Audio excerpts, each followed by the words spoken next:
On a daily basis, what influence does government have on your life? The major things that are in this country, for example, the way you think about fashion, the way you think about what's success and failure, your mentality, it doesn't come from the government. It all comes from the private sector.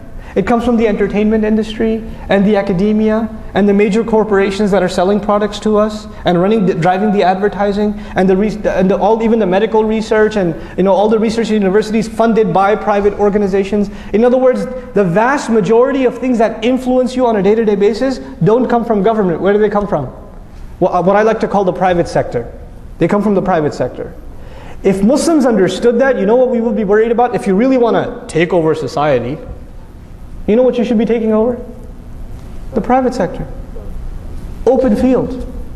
The Muslims haven't even begun to touch how many Muslims in media. More powerful than government today is what?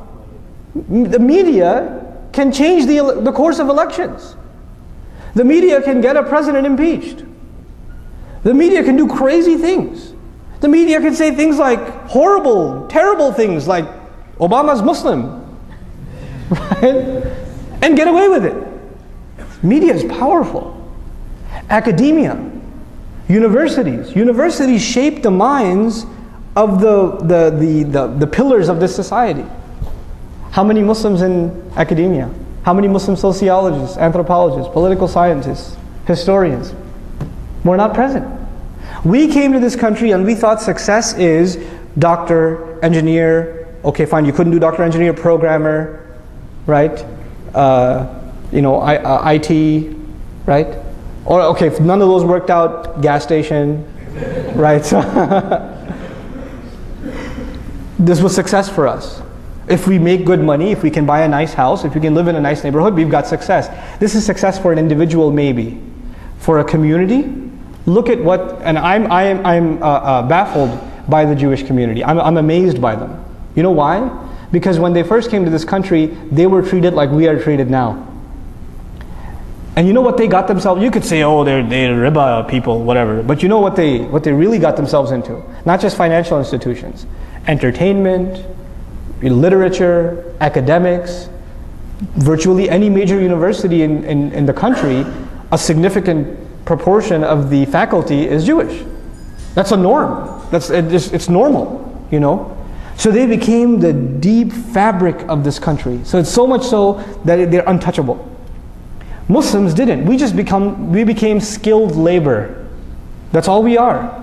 Even if you're a doctor, even if you're an engineer, in the end, you're just a highly skilled worker.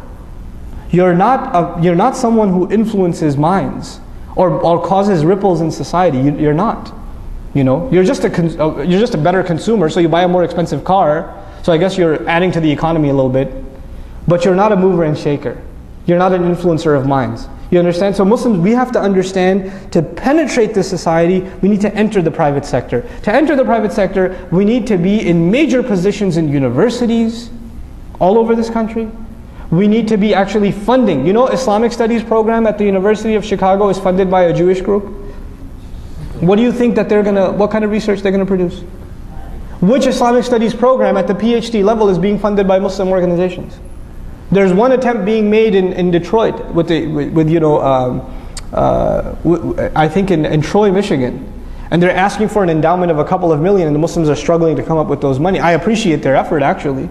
If you're not entering into this is the game. You got to enter the game. The messenger challenges the poets. The poets of our time are the academics. You got to enter the game. We're not even in it. We're bubbled by ourselves. So this is a very big thing that we need to enter. We need to have our Muslim youth that are creative go into media studies, go into film production. This is the language of this is the poetry of our time. The thing that moved the masses in the time of the messenger was poetry. What moves us today is YouTube. Right?